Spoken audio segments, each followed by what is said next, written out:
Okay, it is Thursday, August the 17th, 2023, and it is time for a behind-the-scenes weather model discussion. William Cole here in the Storm Studio. And again, this is where we like to take you behind the scenes. We put this on our social media, and instead of showing the pretty TV graphics, we like to show you the raw data that we've been sifting through as we've gone through the day. Again, kind of how we're putting together the forecast of the day, so to speak. And we've got a lot to talk about. We're in the middle of a brutal heat wave. We're closing in on a record high today.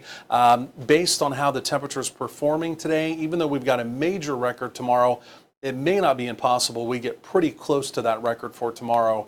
And then maybe some tropical moisture in the area, not looking quite as promising. We'll talk about that.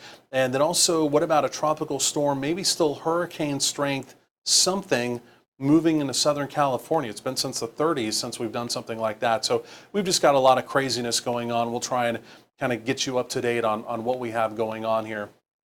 But first of all, let's go and dive into this. Again, if you're seeing this on our social media, again, it's the only place we put this segment. Feel free to give it a like, and again, also feel free to leave a comment, again, if needed below as well. Otherwise, again, you're looking at our live cam at downtown Dallas from Reunion Tower. It's brutally hot out there. Of course, great view from in 4K, I should say. And you know what? We have actually now set a record. We broke our record. DFW, the 3 o'clock ob here, is now at 108. Our record for today was 107. I'll show you this coming up. So we've blown through a record today. But look at live temperatures just around the area. Draw your attention out to Mineral Wells, 110, Granbury, 108. I mean, Fort Worth side of town, 107. Denton pushing 108. Decatur, 108. I mean, you get the point. It's hot. It's really hot. This is brutally hot. A typical, an average high this time of year is 96. Our high temperatures are now trending downward. We peaked at 97 kind of through the middle of the summer. That's kind of the highest average we get, at least over the last 30 years here at DFW, and now it's kind of on the downhill slide down. But our temperatures heading into the weekend are not on the downhill slide. In fact, let me go and let's just reference this quickly here. Yeah, we surely did. Here's your record. So we're at 108 right now and climbing. I mean, not impossible. We do a 109. Is a 110 possible? Yeah, not impossible, right? So that 108 would be an hourly ob. That's taken at the top of the hour. And so as the temperatures are jumping through the 3 o'clock hour, you know, now as it's 3:23, you see the time there, could it maybe be jumping up, right? So this observation here is only updated hourly, but the Weather Service will go back and check the inner, they'll actually dial into the system and they'll check the inner hourly observation to see if longer than 5 minutes did we top out over 108. So this is big time stuff.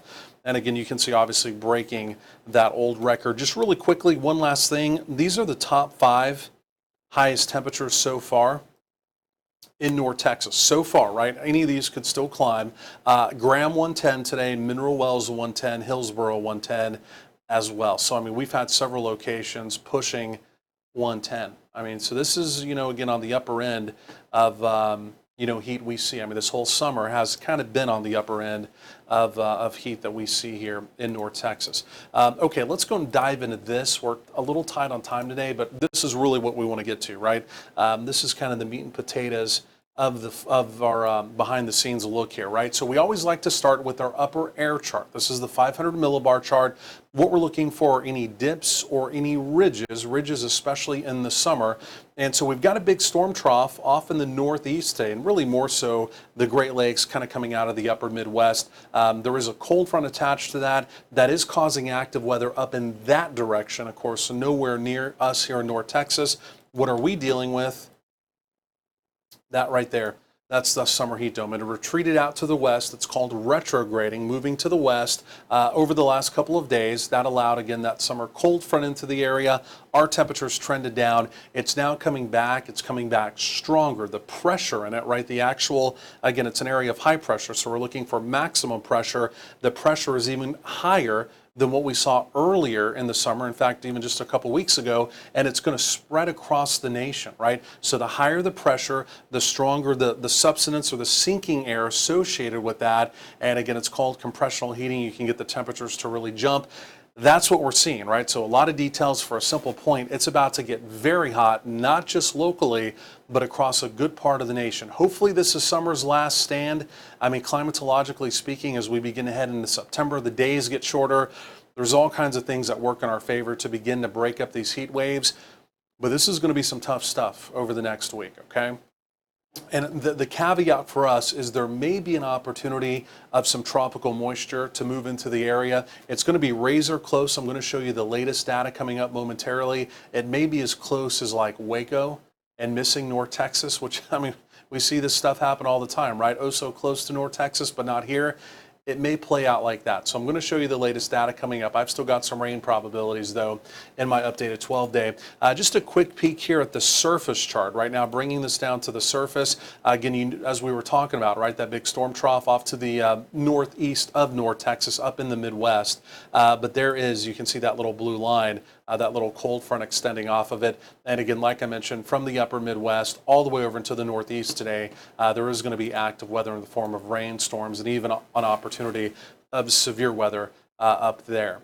Okay, let's do this. Let's go look at the convective outlook. Speaking of the opportunity of severe weather, where is it at today? And again, the areas we just mentioned, right? So here comes a storm trough. You see the marginal risk there. There's also marginal risk up in the tri-state area, up in the New York area. Basically the same line of storms. They're moving through kind of the Midwest right now. They're going to kind of weaken as they get into western PA. Then they're going to re-energize overnight as they move over towards the tri-state, like the New York, New Jersey area. But again, still same weather maker. There's going to be an opportunity of some coastal convection, mainly sea breeze variety up and down the kind of the Atlantic coast there, again, from the Carolinas all the way down into the Florida Peninsula. And then there could be some monsoonal moisture. They need monsoonal moisture out in the desert Southwest, but I think you can just forget the monsoonal moisture that's needed. They're about to get dumped on with a weakening hurricane / tropical storm named Hillary. That's going to be moving in that direction. I'll show you that as well coming up. But let me go ahead and just advance the convective outlook. We like to look at this when we do these. The only difference in the summer for us, I mean, there's no convection here, right? I mean, you can look around the nation as the heat dome continues to expand, even around the nation. Convective weather meaning severe weather. There's really just no real probability of that, right, around the nation. There's your day 3. In fact, there's no severe weather. There's general thunderstorms forecasted, but no severe weather. And again, it's only because that summer heat dome continues to expand around the country. And I'm going to show you what I'm talking about with the model data coming up momentarily. I do want to touch on the tropics quickly here because we've got 2 areas of interest we're watching out in the main development zone, out in the core of the Atlantic. You can see the areas of orange there. Both of those offer some opportunity of development. The storm that's furthest to the east, this is going to venture off more so to the north, to the higher latitudes. This moves off to the west. It kind of breaks up, but then there may be something that tries to come back together with it as far as the area of low pressure, maybe as it approaches the Caribbean. I'm going to show you the data on that coming up as well. And then we're watching, it's not even there yet, but there's going to be a disturbance that moves into the Gulf. The latest data, again, you want to say 9 times out of 10, maybe it's like 8 times out of 10, something this time of year, the end of August, September, that doesn't look like anything in the Gulf. What happens? It typically energizes. The latest run of the Euro is trying to kind of do something with it. And again, it's going to move on to the Texas coast. Doesn't look like it's going to be a hurricane, nothing crazy, but could it be a depression? Could it be a tropical storm? I think the probabilities are probably going up, and that's going to be the rainmaker somewhere in Texas. Are we going to get anything out of it? That's the big question. Okay, so let's go and turn over to the model. And like I mentioned, I'm probably going a little bit faster than normal with this today, but I've really got to, like I said, really rush because we've got to do our normal weather on the channel coming up as well. Okay, so what we're watching here, again, we're watching those areas of disturbed weather, right, out in the main development zone. We'll keep our eye on that. And then you can kind of watch this disturbance move across Florida. That's what's eventually going to be moving into the Gulf of Mexico. It's really not even firmed up over there yet. Let me just go ahead and load these frames and I'll walk you through this. This is the European model. And so again, you can see that one area of low pressure, it's really not even as bullish with it now, right? So the easterly component storm, area of disturbed weather, I mean, the Euro's not doing really much of anything with that one now at all. Okay, so we're not as concerned about that. It's this other little piece of energy, and watch this. I mean, just kind of watch this one. It kind of breaks apart, but it begins to kind of reform. Watch this here. I mean, it's just kind of very diffuse. It's just floating out there, but you see the vorticity begin to increase with it. Not great, not really much of anything, and it just kind of gets stuck out there, right? You see it kind of meandering around. And then it begins to kind of energize a little bit. That's by day 10. Okay, so we got to keep our eye on that. Okay, and it's one of those deals. The Caribbean, the Gulf is not overly favorable in El Nino years. There's a lot of turbulent wind that act to suppress tropical development, but it typically doesn't matter, right? And at the very end of this is day 10. This is the first time I've seen this run. Look, even out here in the Gulf, what's this? That's new. Let's go and back this up quickly. We're seeing this at the first time. I'm seeing this the first time with you. And let me do this. Let me zoom this in. We have a different view. This will probably help you out a little bit, right? Okay. So number one, let's go and talk about our opportunity of a disturbance moving in, because we may have two, right? So watch this area right here. Watch in here. I'm going to back this up. Watch in here. And this is our disturbance for early next week. Okay, so there it goes off the tip of Florida. You see that area blue and green. And there's the latest run. You see that little pink, that little pixel of red. See that right there? It's trying to get its act together right before it comes on the coast, up around Houston, okay? The American model's further south. The Euro performs better tropically, so we look at the Euro here. But notice it tries to maybe intensify, maybe depression, maybe even a tropical storm. I wouldn't rule it out quite yet. But then what's the track? As it makes landfall, it looks like it's mainly going to be south of North Texas now, okay? Now after that, we've got to look at what's new on this run, because it looks like here comes another disturbance out of the Caribbean into the Gulf. And in fact, there's a disturbance that comes out of Central America. That's what we're watching.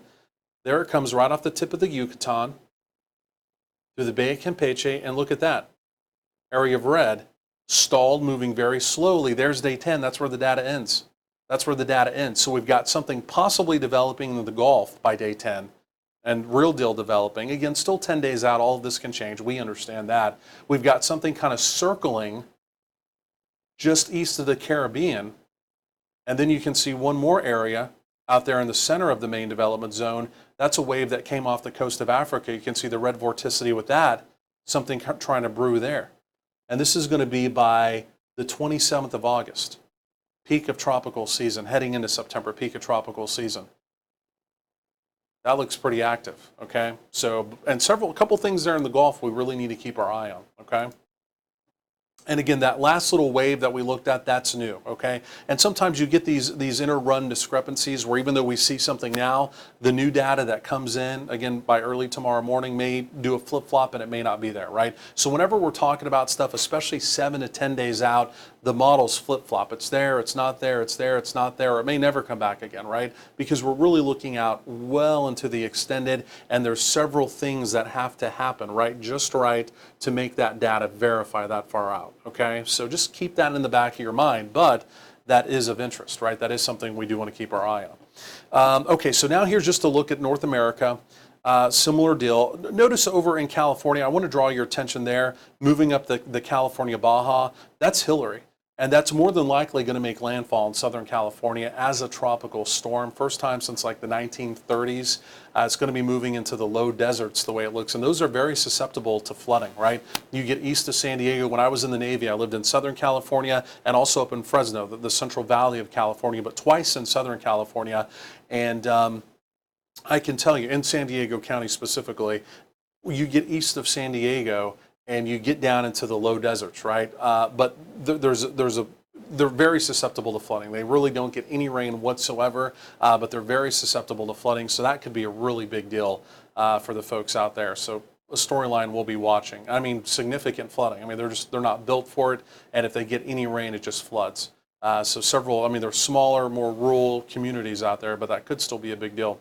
Otherwise, going forward, take a look at this. It's all about this summer heat dome, right?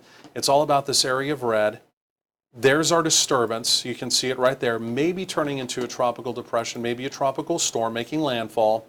But the big question is, with the big summer heat dome to the north, it looks like it's deflecting that system to our south, maybe like from Waco down to Austin, with them getting rain and us staying underneath the dome.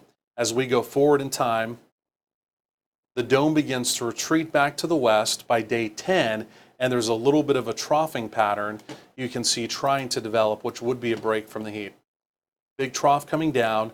There's the dome going back to the west, right? So you would have clockwise flow here, and that would be welcoming whatever this is. Again, if this even, again, the next run, if it's even still there, day 10, who knows, could be gone.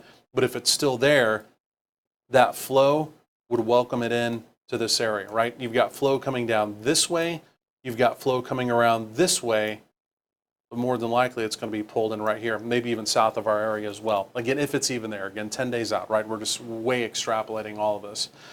So the pattern's heating up, right?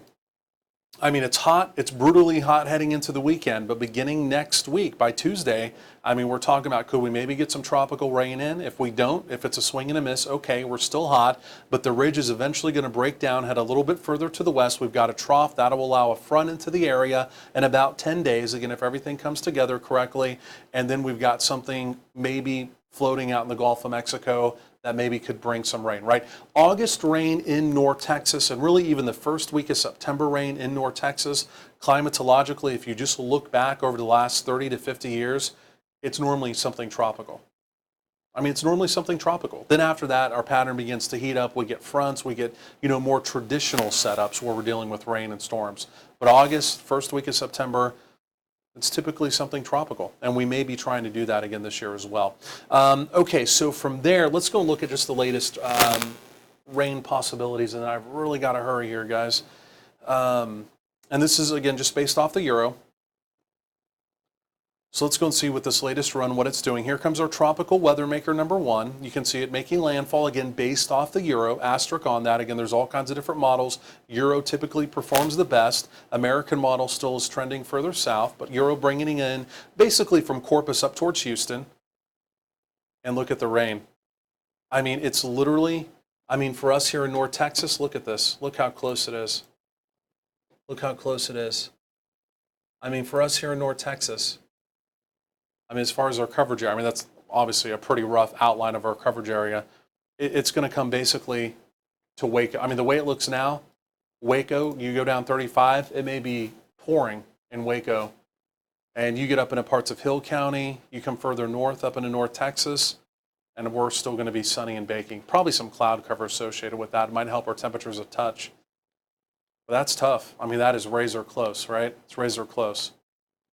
There's no data right now that has that any further north. Yesterday, the Euro was trending at north. It was kind of the outlier, but now it's trending a little further south, similar to the GFS. It's probably more probable that it's going to be trending south again, just because we've got the big heat dome to the north, right? It's not really going to penetrate through the heat dome. If the heat dome slides a little further north, gets a little closer, maybe up towards the Midwest, then it would allow this to move a little bit further to the north as well. So again, a lot of details, and again, this is still several days away, right? We're talking about 50 miles, 100 miles. When you're talking about 7 days out, all this can completely change. So, but again, just something we're going to be tracking, right, as we go through the weekend. Outside of that, no real additional rain chances. You can see this would be it's signaling by day 10. The front, you can just see kind of that broad QPF signature there with a lot of green showing up. By about day 10, that's when that new trough begins to develop. The heat dome goes out to the west. Could be some rain with that. We've had a couple setups like that this summer. They haven't really played out as far as precip goes, so I wouldn't be too concerned with that yet, right? I think more than likely we need rain. We're running over an 8-inch rain deficit for the year. We need something tropical to get caught up, okay?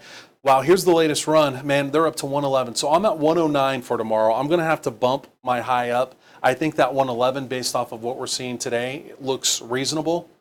And again, keep in mind our record from, again, like early 1900s for tomorrow is 112. Okay, again, it's on the upper end of what we ever see here in North Texas. The blended models is now at 111. I think, again, I'm going to bump my high up. I think to 111 sounds good, but I don't think it's impossible. Depending on where we end today, we're at 108. Do we go to 109? Do we maybe hit 110? If we do, then I think 112 tomorrow is very doable. If not, maybe even 113.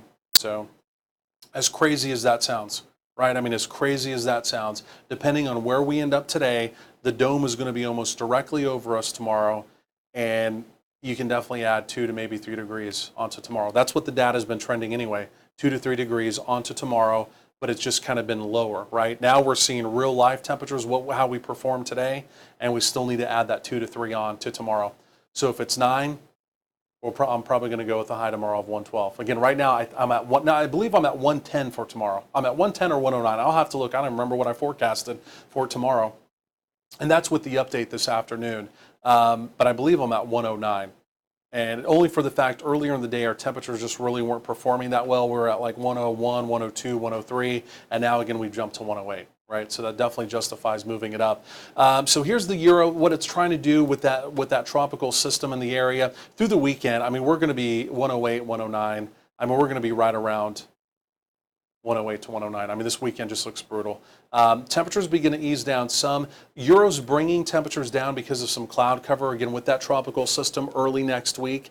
There's an asterisk on that. We got to see what happens. If we can get rain in here, temperatures definitely lower, absolutely. But again, if it trends further to the south, especially if it goes down towards the Rio Grande, then we really don't get much in the way of cloud cover because we're right under the dome. Forget it. Take those temperatures easily all the way into the extended, right? There's next weekend, not this weekend, next weekend, still around 104 to 107. And then right here is where we should see that next front. And I probably should use the color blue. This is when we're at least getting the signal for more of a troughing pattern, and we should get a front into the area. It'll be a continental front. It's not going to be some blast of chillier air, but could it drop us back to like 100? Could it drop us back to like 98, something closer to where we should be? More than likely, yes. Then we've still got to watch if that other system does form. We got to watch that one as well. So a lot going on. As you can tell, we're tracking it all. Like I said, I hate to be too abbreviated today, but I've really got to run and do the rest of our forecast. Of course, if you haven't downloaded our free mobile app, be sure to do that today. You can watch our channel on there live. Also, of course, our channel, Roku, Apple, Amazon Fire TV, North Texas's Weather Channel live 24/7. And again, thanks for watching our weather model discussion. Feel free to give us a like or a comment below. And again, stay cool. It's brutal. It's brutally hot out there, right? It's dangerously hot. I mean, really stay cool as we go through today and as we go through tomorrow.